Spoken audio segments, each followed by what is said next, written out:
the Workforce Connections podcast, where we discuss workforce development in Southern Nevada. Here's your host. Hi, and welcome to another episode of the WC podcast. Today, we have a very special guest, a friend and a colleague of mine. Welcome, Jorge Cervantes, Las Vegas City Manager. Thank you. I'm glad to be here. Yeah, so good to be here. I know we've been planning it for a while. You're also my fellow trustee at the LVGA, and we've been working together on multiple things. But let's start first. For those that don't know you, tell us about your background. Even before the city of Las Vegas, where were you born? Where did you grow up? Go to high school, college, and how did you get to Southern Nevada? Okay, yeah. So I was born and raised in El Paso, Texas. That's where I went to school. Went to university there, University of Texas at El Paso. Got my degree in civil engineering, and so started working with the city of El Paso as a traffic engineer, and did that for about 11 years. And what I noticed as I progressed within my career, a lot of my duties and responsibilities changed, right? So, when you start off as junior engineer, you're doing a lot of design work, a lot of calculations, number crunching, things like that. But as you move up, your role kind of changes more to managing people, managing resources. So I went back to school and got my master's in business administration to get more of the people knowledge, right? Because the curriculum in engineering, while they teach you a lot of technical skills, they don't really teach you the people skills.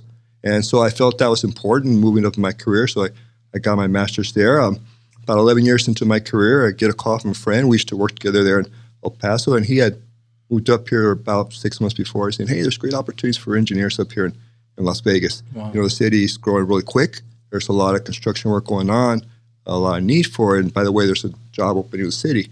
And so I looked into it, and it was a great opportunity for me and my family. And so we came up here, and I started working for the city as a traffic engineer initially. And that was back in 1998, so I've been here since then.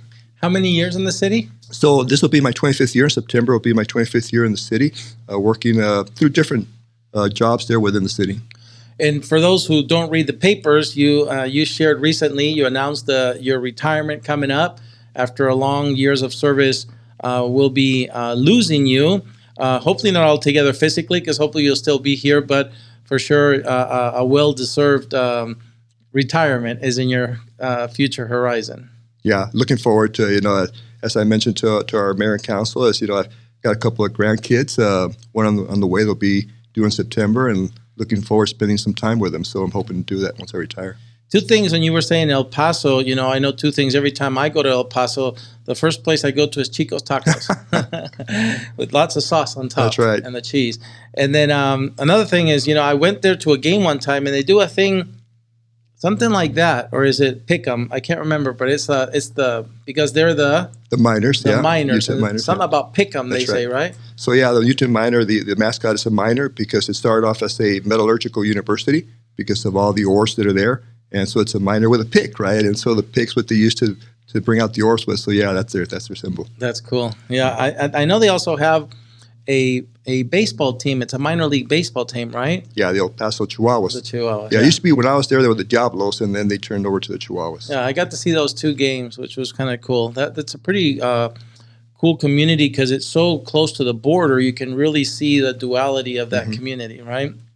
So Jorge, as the city manager, tell us, our listeners, what are the primary responsibilities? You started to allude to some of it. I mean, there's so much that happens in the city, and of course, you rely on your different directors. But give us a sense of the scope of what you have to be responsible as a manager for a city the size of Las Vegas. Yeah, so city manager, the primary roles are you implement whatever our council's priorities are. They're our board. They're the ones that are elected by our citizens to represent them. So, we go through strategic planning with them and find out what those priorities are that they'd like to see us implemented. And it helps us, particularly as we're doing our planning for resources, how we're going to invest the tax dollars that the community provides for us to be able to provide service. So it's about implementing their priorities, but it's also about identifying what the community needs are, right? And how do we best service those needs? And then finally, it's running the day-to-day operation of the city. We're an organization with 20 departments that has about 3,000 employees and a budget of about $1.5 billion. So, the taxpayers entrust us with that to provide the most efficient way to use that money to provide the best service we can. And again, I know it's for you all, it's every day part of your thread, but we all take for granted parks. Mm-hmm. And so you have a Parks and Recreation Department that has to make sure the parks are not just well maintained, but safe. That's right. Lit. patrolled. So you have, again, public safety, you have fire, all these departments that we don't really value until we need them. That's right. Something happens. That's right. And you guys have to, and then again, I remember also talking to you during COVID, you were challenged unlike any other time in this century. And so how was it, if you will, during those times? I'm sure you learned a lot, but are you glad COVID is behind us? Because I'm sure that was a difficult time in the city. Yeah, it was a difficult time for our entire community. And when COVID hit, we saw our role as the public agencies to help the community go through this, right? Through different services. What we found, interestingly enough, you talk about parks, is that, when everything shut down because we had to try to prevent the spread of the disease, folks were at home. And folks were feeling constrained. They wanted to get out. They felt caged in. And we saw the uses of our parks just skyrocket. It's the only place where people could go and have separation and just walk around and entertain. All the movie theaters, restaurants, everything was shut down, but it gave them an outlet of where to go. So we shifted resources. Same with our organization. We had to shut down certain facilities, so we grabbed those folks that were working there, and we called them ambassadors and have them out there cleaning the parks and providing that service so that parks could always be available for the community to use during that difficult time. So we find it really easy to work with the city, Jorge, because of you and your team, and of course the council. We share, the Las Vegas City Council always sends a member to the Workforce Connections Local Elected Officials Consortium. Right now is Councilwoman Olivia Diaz. And, we work with you and your team on making sure that we partner with you on things like the historic West Side, location that you have city services at. I know you're planning now for an East Side center that will kind of replicate that. So, again, your team, and now we're talking about this Civic Plaza, which will be wonderful for the city, kind of centralizing a lot of your departments into one beautiful campus that will have, tell us a little bit about it without, I know it's not, it's still a year and a half in the making, but it really is going to be an important asset for the city, isn't it? It is. So, we moved into our current city hall about 10 years ago. The old city hall, we were approached by back then Sapos that wanted to come in and build a corporate headquarters in downtown Las Vegas. Great for economic development. So we moved out of the building and we built a new city hall. It was part of a redevelopment effort to try to create more office space downtown. And so we did. The other thing we did is we built a new courthouse across the street from the municipal courthouse because we were sharing space with the county at the Regional Justice Center. But as the community grew, the need for more courtrooms and judges grew. And so it got to the point where the Regional Justice Center wasn't big enough to house both the municipal function and the district court. So the county was anxious to buy us out to be able to do that. So we built a courthouse across the street. But, during that time, we also did a study of our downtown and tried to redevelop downtown. One of the things that we heard as we went out for community outreach and what is missing downtown, what do we need to make it a thriving downtown? And what we heard over and over again was that if you want to bring more people to live downtown, you need to provide open space, green space, because people like to recreate. And so that's what you're lacking there. And so we said, okay, how can we start creating open space downtown? We can build a bunch of little pocket parks, or we could try to build a large park, but then you got to do a large land assemblage, which was very expensive. And so what we found was, look, we need more room for office space anyway because some of our departments were spread out in different buildings. We're having to lease space. Why don't we build an additional building across the street and build a plaza there, a park place where you could have community events, whether it's, like Henderson does for the Golden Knights that they play the games out there, or if you want to have yoga in the evening, or you want to have a food truck weekend, things like that. So we're building a plaza there that's surrounded by two buildings. One building, we're going to move our folks in there, our human resource department, our information technology department, and some others that are off-site. We're going to bring them in here. But we also had plans for a second building that we're going to build. And originally, we have enough money to build the plaza area and the first building, and we're going to build a second building in the future. But our council decided to go ahead and give us permission to bond against some revenue to build that second building, get all done at once. And so that's where it opened up this great opportunity for our partnership, right? Saying, look, we can go ahead and build out the whole facility now, build a second building, and provide some key partners to be across the street from us and work with us there. And so that's where we're moving forward with. But it's just an opportunity to bring all the services in one location. So when our community needs are out there and someone has to come in, they don't have to drive from one building to another. It's all centrally located for them to be able to do service with the city. Yeah, it's a beautiful concept. The buildings are beautiful. Like you said, the plaza, I can picture, because now we've done it once, but I can picture when we win the Stanley Cup again, we can have a big rally there, and it'll be awesome. And again, like you said, I think the the fact that you can have not just cultural and community events, but it will be a vibrant spot for the city employees to be centralized. I know you have plans to close, is it Clark? Clark Avenue. Yeah. And you envision food trucks there for the employees, and you have retail and food and beverage in the buildings, and so it's going to be really an amazing. I congratulate you and your team for the vision. I know it's still a year and a half, 2 years away, but can't wait to see the finished product. Yeah, and we started construction. We actually broke ground about 2 months ago. So if you drive by there, they're finishing up digging out the dirt for the foundation, and they'll start pouring slabs probably in the next month or two. So yeah, we're looking forward to it. Not just the facility for our employees, but for the community. Yeah. We always intend to be for the community to come out there and have a good time and enjoy that open space. So that's the intent. And one last piece of it, I know maybe it's not finalized, but we do know that the Loop in Las Vegas is going to one day connect every point of interest from the airport to the stadiums to the arenas. But isn't Civic Plaza also in that downtown city of Las Vegas property going to be part of the Loop where that will stop there and have an access point? It will be. So in working with the Boring Company, if you look at the way their plan is they're going to have stops throughout the major casino areas and major points of interest. But the way it works is they build the main line, if you will, the trunk line. And then wherever you come up to service it, that property pays for that, right? So if you're a casino and you want to get access, the casino's paying for that pipe that comes up and feeds vehicles to the property. We've got certain areas in the downtown where there's really no one property is being served, but it's really more of a community asset. So we're calling those community stations. So we're building about 5 of those downtown, one in the Arts District, one closer to Fremont, one by City Hall, one over in Symphony Park where the Smith Center is, so that it doesn't just service one property, but service that whole entire area there. And those we're doing it through part of the franchise fees they're paying us. We give them credit for that franchise fee in lieu of having to pay cash up front, but it provides a place for people to be able to get access to general areas. That's fantastic. Again, a lot to look forward to in Las Vegas.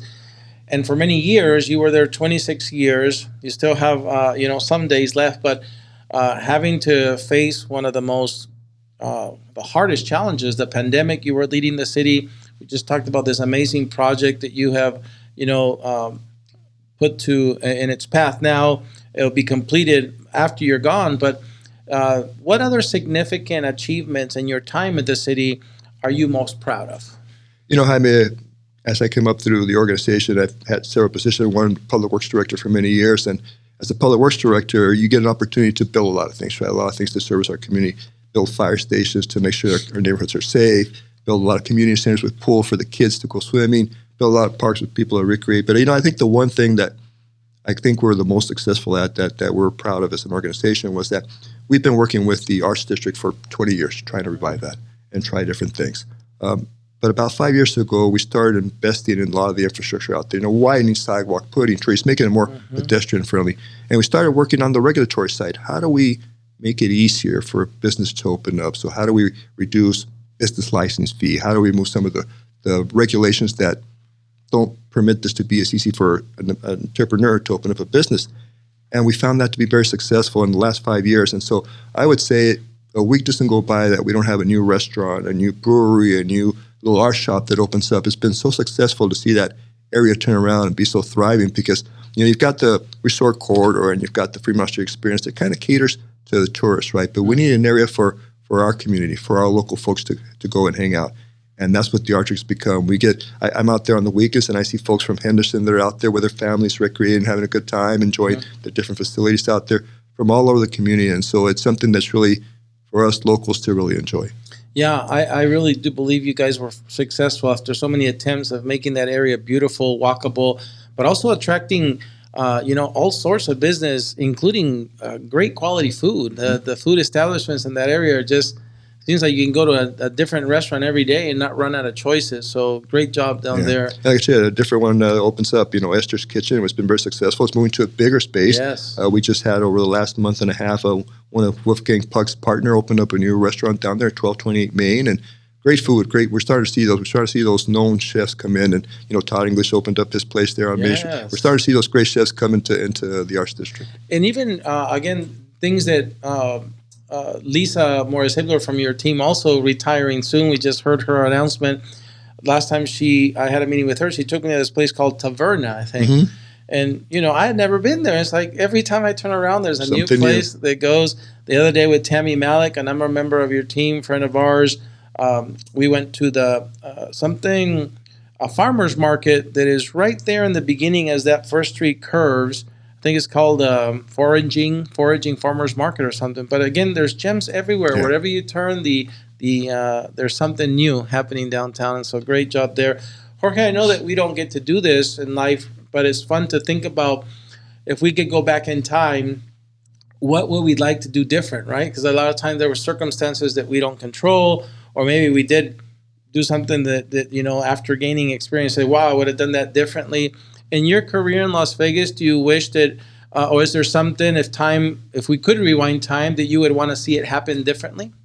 I think what I found is about 10 years ago, we started working on our land entitlement process, right? And that's where developers come in to get their permits or get the land title, or a homeowner comes in to get a permit to do a carport addition, whatever it is. And we used to have some regulations that were very challenging, right?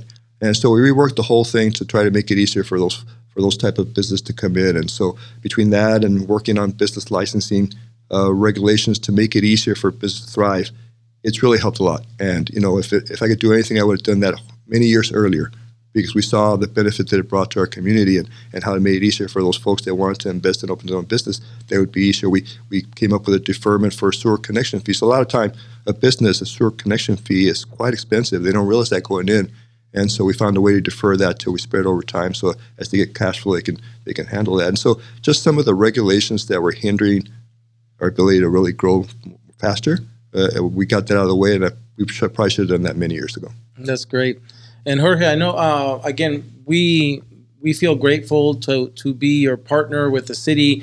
One of the many things we've worked on together lately is with the American Recovery Plan, you awarded us monies to help small businesses because the pandemic was hard on everybody, that's corporations, right. Small businesses, families. And so we are using that money right now. We can't wait, of course, to give you the reports and tell you the success stories. But a lot of small businesses are finding that help, the shot in the arm that they needed to staff up, to recoup, if you will, from those down years and grow again. So thanks for trusting us to being your partner there with the American Recovery Plan dollars. No, thank you for you to help us out. We realized many years ago is that the reality is small business are the heart of our economy, right? A lot of people think that the big industries are, well, no, it's really the small business that drive the majority of our economy. And so, to the extent that they're successful, we're all successful. So it was our pleasure to try to help with that out. Yep. So Jorge, another thing that we do together is we serve on the Las Vegas Global Economic Alliance, Tina and her team over there. And as you know, for years, again, we've been, the whole state has been trying to diversify our economy. We've been forever known, and it'll always be our bread and butter, the hospitality. But we also are evolving. We are now not just the entertainment capital of the world, but we're trying to be the sports and entertainment capital of the world. And as our economy evolves, there's target sectors here in Southern Nevada that were established by the LVGEA, 7 of them. And we, along with the cities, the chambers, the Clark County School District, with the college, we were able to convene those employers and establish 7 separate industry sector partners for one for each one of those sectors. And so why do you think it's important to make sure that our workforce development efforts and our investments are aligned to the economic development efforts that we, our region, are paying for? The reality, we've been trying to diversify our economy since when I got here. You've been hearing about that. And you're right, with a strong reliance on the leisure and entertainment industry because it employs a majority of our employment here. But, what's interesting, Jaime, is that when we go through difficult times, economic recessions, things like that, we really realize then the most the importance of the diversification, right? Because if there's not a lot of disposable income, people aren't here staying in the hotels and consuming, and so our revenue comes off of that really goes down. And so we focus a lot on diversification at that point. But then as soon as we get out of that recession, things are well, we seem to forget, right? And we say, oh, everything's like, wait, look at this money coming in, and we focus again on that. But I think over the last probably 5 years, there's been a concerted effort saying, look, we need to be more resilient that when we do have these downturns, we aren't relying on one single industry. And so, as you say, those 7 sectors were identified. And so it's important that as we chase these sectors, and these sectors were very strategic when they were identified, right? The reality is we have some constraints. We got some land constraints. There's only so much land for run out, and we got the water constraints. So we're searching for those industries that could fit within those constraints, that don't require a large mass of land, that aren't big energy consumptions, that pay higher paying wages. And so our focus are on those. But to bring those, you also got to have the right workforce to do it. Because we hear it from employers all the time. As we're trying to bring companies in, we're trying to court them in. Well, we need folks at this skill set to be able to do that. Whether it's advanced manufacturing, whatever it is, we need folks that have the training to be able to do that, or else we can't move to your community. So that's why it's so critical that the work that you all do, that we have that workforce that will continue to drive those industries coming into our community. Yeah, Jorge, rest assured, as you enjoy your well-earned retirement, we'll continue to do these things. As you know, we are trying to, now that we've learned what heard from the employers, what they want, what they need in their workforce, we're trying to embed that not just into the organizations of our other colleagues at the LVGA, like Dr. Whitfield at UNLV, or Dr. Pollard at Nevada State University, or Dr. Saragosa at College of Southern Nevada, but and of course Shelley at Tor and Lori at University of Phoenix, all of the higher learning institutions.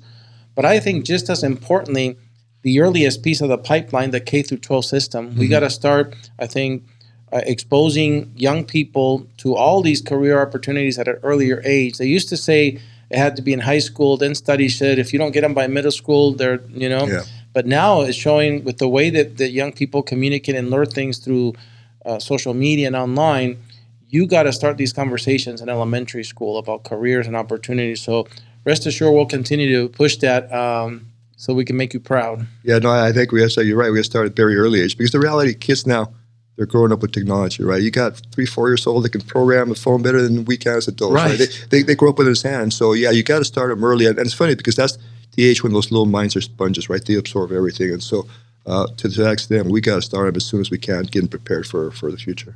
Talking about little minds, Jorge, again, you recently announced after 36 years in the public sector, 26 of them here in the city of Las Vegas, a well-earned retirement. And you share with me, of course, your young grandchildren are a big part of that reason. You want to enjoy them, rightfully so. Give us a glimpse of what else you're looking forward to besides more time with the grandchildren. To travel. My wife and I love to travel, and the reality is we don't take that many vacations because time constraints. And so, got a bucket list of a lot of places we'd like to visit and start ticking them off, and travel a lot. Travel, go back, see family. Travel, go explore. We love exploring and seeing new communities. So that's the big thing we're going to be working on. Is international travel in that list? It is. So interesting enough, when my wife turned 55, I promised her I was going to take her to Spain. Then something happened the year we weren't able to, and so she'll be 60 this year. So I gotta fulfill what I wasn't able to do back then and take her to Spain. So yeah, international travel is on the list, but we just want to get to know the world. Very nice. Spain, she's gonna love it. If you have a chance and South America's on your list, make sure you go to Peru and Machu Picchu. Okay. And then come see me so I can give you some travel tips. All right, sounds good.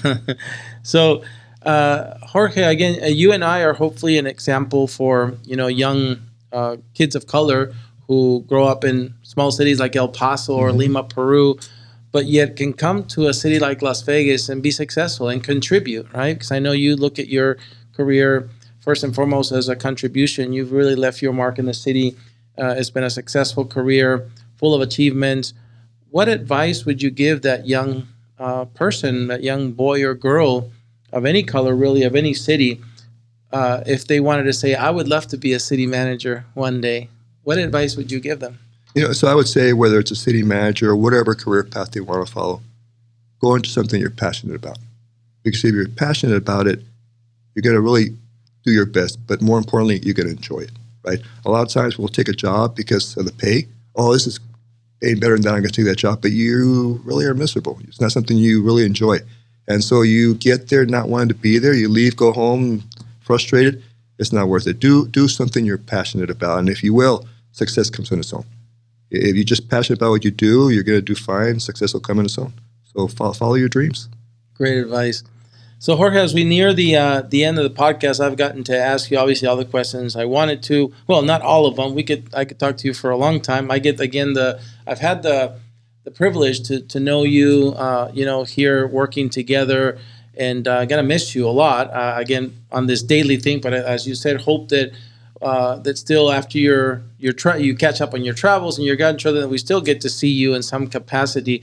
But I'd like to give you the opportunity, the open mic, to hear any final thoughts that you have that perhaps we haven't asked you about, but you would love to share with us and the listeners. What I'd like to do is to thank you and your team for what you do. A lot of people don't realize the amount of benefit and value that the not-for-profits bring to our community. And we learned it real quick during COVID, right? Because as our community was struggling, it was the not-for-profits that really stepped up and took care of our community. And so my last thought is thank you, Jaime, for what you do and your team, because it's folks like you and the work that your team does and these not-for-profits that really make us a successful community. So thank you for that. Well, thank you, Jorge. Thank you for all your years of service in the city, for being a good friend and partner, and wish you the best in this well-earned retirement. Thank you, Jaime. All right. Well, that's it for another episode of WC Podcast. We hope to see you in a future one. Until then, stay safe.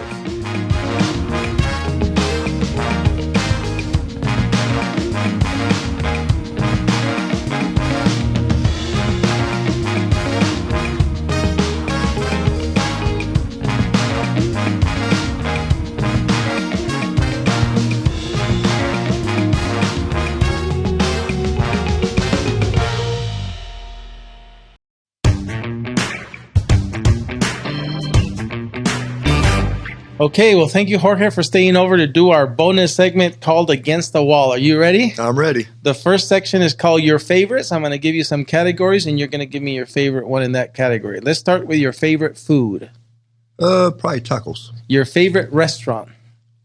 Casa Don Juan. Your favorite musical group or artist. Rush. Favorite movie. John Wick.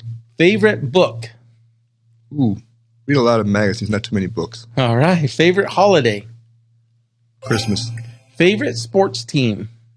San Francisco 49ers. Favorite Vegas sports team. The Aces. Awesome. Very good. You finished the first section. The second one is called Tough Choices. I'll give you two choices. You got to pick one. You ready? Okay. Yeah. Vacation or staycation? Vacation.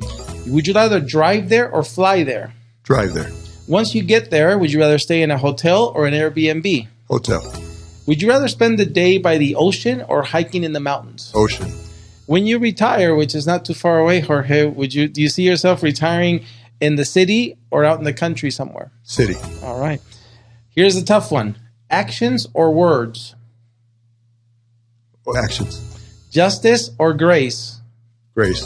Very good. You finished the second one. You're rounding the corner for the last segment. Are you ready?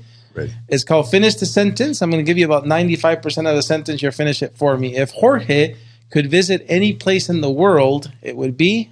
Rome. The best part of living in Southern Nevada is? The people. Jorge's favorite thing about his job is? The people. If Jorge could travel back in time, he would travel to? The 70s. Oh, I love that. 3 words that describe Jorge are? Well,